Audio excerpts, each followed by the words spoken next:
Bengal. Dishan hospital বিশ্ব cancer দিবসকে মাথায় রেখে ক্যান্সার থেকে আরোগ্য লাভকারীদের সাহস, সহনশীলতা এবং আশাকে সম্মান জানিয়ে একটি অর্থপূর্ণ ক্যান্সার সচেতনতা ও আরোগ্য লাভকারী উদযাপন অনুষ্ঠানের আয়োজন করেছিল। এই কর্মসূচিতে 50 বা তার বেশি বয়সী পুরুষদের জন্য বিনামূল্যে প্রস্টেট ক্যান্সার স্ক্রিনিংয়েরও ব্যবস্থা করেছিলেন, যা প্রাথমিক শনাক্তকরণ এবং প্রতিরোধমূলক স্বাস্থ্যসেবার গুরুত্বকে তুলে ধরা হয়েছিল। অনুষ্ঠানটিতে বেশ কয়েকজন ক্যান্সার থেকে আরোগ্য লাভকারী উপস্থিত ছিলেন। তারা তাদের শক্তি এবং বেঁচে থাকার অনুপ্রেরণাদায়ক গল্প শেয়ার করেন। আরোগ্য লাভকারীদের প্রতি শ্রদ্ধা জানাতে এবং ক্যান্সারের বিরুদ্ধে লড়াইয়ের আশা, ঐক্য ও নতুন করে অঙ্গীকারের একটি সম্মিলিত বার্তা হিসেবে প্রতীকী বেলুন ওড়ানো হয়। অনুষ্ঠানটিতে দিশান হাসপাতালের সিনিয়র মেডিকেল ডিরেক্টর ডাক্তার সুজয় রঞ্জন দেব এবং হাসপাতালের বেশ কয়েকজন ক্যান্সার বিশেষজ্ঞ ডাক্তার উপস্থিত ছিলেন। ডাক্তার দেব সচেতনতা এবং প্রাথমিক হস্তক্ষেপের গুরুত্বের উপর জোর দেন। এই অনুষ্ঠানটিতে হাসপাতালের চিকিৎসক, স্বাস্থ্যকর্মী, ক্যান্সার থেকে আরোগ্য লাভকারী এবং সমাজের সদস্যরা অংশগ্রহণ করেন, যা ব্যাপক ক্যান্সার যত্ন, সচেতনতা এবং আরোগ্য লাভকারীদের সহায়তার প্রতি দিশান হাসপাতালের অঙ্গীকারকে পুনরায় নিশ্চিত করবে। আমরা যদি কোলোনোস্কোপি 50-এর ঊর্ধ্বে বা 40-এর ঊর্ধ্বে কোলোনোস্কোপিটা প্রতি বছর করাই এবং যদি দেখি যে আমরা ইজিলি ক্যান্সার ধরতে পারবো এবং যদি আর্লি স্টেজে ধরা হয়, এই ক্যান্সারের ভালো চিকিৎসা আছে, ভালো কেমোথেরাপি আছে, ভালো ইমিউনোথেরাপি আছে এবং পরবর্তীকালে সার্জিক্যাল দিয়ে এবং হাইলি প্রিসাইজ সার্জারি এসে গেছে, এখন রোবট দিয়ে আমরা করি, আমরা প্রিসিশন সার্জারি হয়ে গেছে। সো আউটকামটা ভালো হয়। সিমিলারলি লাং ক্যান্সারও তাই। লাং ক্যান্সারে আমরা দেখতে পাচ্ছি কোভিডের পর থেকে যখন আমরা যখন HRCT স্ক্যান করতাম, কোভিডে দেখতাম যে প্রচুর আমরা কোভিডের থেকে বেশি ক্যান্সার ডায়াগনোস হতো এবং সেই ধারা সূত্রেই বলছি যে এখন আমরা প্রচুর ডায়াগনস্টিক বা দিয়ে আমরা পেট সিটি সুবিধায় স্পেক্স সিটি দিয়ে আমরা এগুলো ডায়াগনোসিস করছি এবং এই ক্যান্সারগুলো ধরা যাচ্ছে এবং early lung cancer stage 1, stage 2 এর আউটকাম ভালো এবং ওর চিকিৎসাও আছে, চিকিৎসাও ভালো আছে এবং তবে আমরা যেটা বলতে চাইছি যে প্রিভেন্টিভ অনকোলজির ক্ষেত্রে অ্যাডিকশনগুলো থেকে আমাদের দূর ছাড়তে হবে। আমাদের সরকারের আমরা দেখছি প্রচেষ্টা থাকতে হবে সব যে অ্যাডিকশন নিয়ে, তারপরে যে পলিউশন নিয়ে চলছে কথাবার্তা, সেগুলো যদি প্রিভেন্ট করা যায়, প্রিভেন্ট করা হবে এবং দিশান হাসপাতাল থেকে যে আমরা যেটা করতে চাইছি যে আমরা কমিউনিটিতে এই মেসেজগুলো যাচ্ছি, প্রচুর কমিউনিটিতে প্রোগ্রাম করছি আমরা যে মেসেজগুলো নিয়ে এবং আরেকটা যেটা বক্তব্য হচ্ছে যে আমরা যে ক্যান্সারের যে একটা প্রিভেন্টিভ ভ্যাকসিন আছে, সার্ভাইকাল ক্যান্সারের ভ্যাকসিন আছে, সে নিয়ে কিন্তু আমরা প্রচুর প্রচার করছি এবং চাইছি যে সবার মধ্যে এটা প্রচারে যাক যে মেয়েদের অ্যাটলিস্ট একটা ক্যান্সার তো প্রিভেন্ট করতে পারি আমরা। তো আমরা বাড়ির সব মহিলাদের যারা ইয়াং মানে ফ্রম দি মানে এজ অফ 10 ইয়ার্স থেকে আমরা বলছি যে মেয়েদেরকে ভ্যাকসিনটা দিন, হ্যাঁ 10 থেকে 45 অব্দি ভ্যাকসিনটা দিন, আর এটার সুবিধা আছে এবং আমরা যেগুলো ডায়াগনস্টিক মানে যেগুলো প্যাপসমিয়ার টেস্ট করে আমরা যদি করতে পারি, আমরা যদি আর্লি স্পুটাম কালচার করতে পারি এবং বিভিন্ন ধরনের টেস্ট দিয়ে আমরা আজকাল এগুলো করতে পারি, অ্যালভিওলার সোয়াব দিয়ে করতে পারি এবং এর সঙ্গে আমরা ফিজিক্যাল রিহ্যাবিলিটেশন যেটা চাইছি, শুধু ক্যান্সার চিকিৎসা নয়, একটা যে হেড নেক ক্যান্সার পেশেন্ট যখন চিকিৎসা হচ্ছে তখন তার ভয়েস চলে যাচ্ছে বা তার ল্যারিংস বাদ চলে যাচ্ছে, তার তখন সেই ফিজিক্যাল রিহ্যাবিলিটেশন, ভোকেশনাল থেরাপিস, এগুলো দিয়ে আমরা চেষ্টা করছি যাতে ওরা নর্মাল কর্মজীবনে ফিরে আসতে পারে। হ্যাঁ হ্যাঁ, আমরা তো অবশ্যই আমরা যখন এই ওষুধের দাম কমে আমরা অবশ্যই ইনস্ট্যান্টলি সেদিন পর থেকে আমরা পেশেন্টদেরকে আমরা পাস অন করে দিই।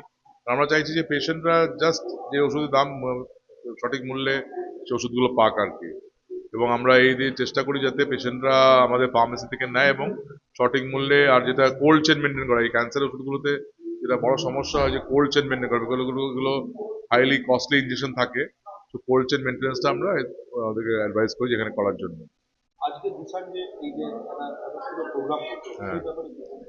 আমরা সময় চাইছি যে আমরা লোককে মানে সমাজকে জানাতে চাইছি যে ক্যান্সারের যে ভয়, ক্যান্সারের যে ফিয়ারটা, এই ফিয়ারটা থেকে সবাই দূর থাকুন। ক্যান্সারে প্রচুর মিথস আছে যে ক্যান্সার বায়োপসি করলে ক্যান্সার ছড়িয়ে যায়, ক্যান্সার চিকিৎসা করলে ক্যান্সার ছড়িয়ে যায়, এই যে মিথস গুলো থেকে আমরা সবাইকে জানাতে চাইছি যে এটা ঠিক নয়।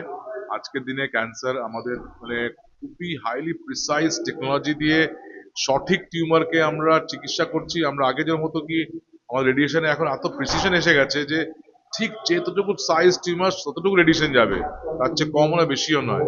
তো এইটা যে উপলব্ধি হচ্ছে, আমার নতুন মেশিন আসছে, আমাদের একটা দ্বিতীয় সেকেন্ড মেশিন আসছে, ওটা আরো বেশি হাইলি প্রিসাইজ মেশিন আসছে। আমরা রোবট নিয়ে আলোচনা করছি, রোবট আসছে আমাদের।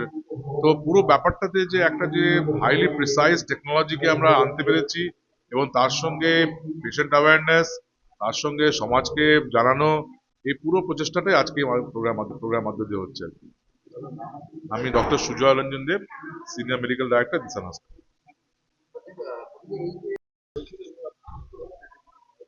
আমার কোলন ক্যান্সার হয়েছিল এবং সেই কোলন ক্যান্সার দেখাতে আমি প্রথমে অভিজিৎ মণ্ডলের কাছে আসি ডিসান হসপিটালে।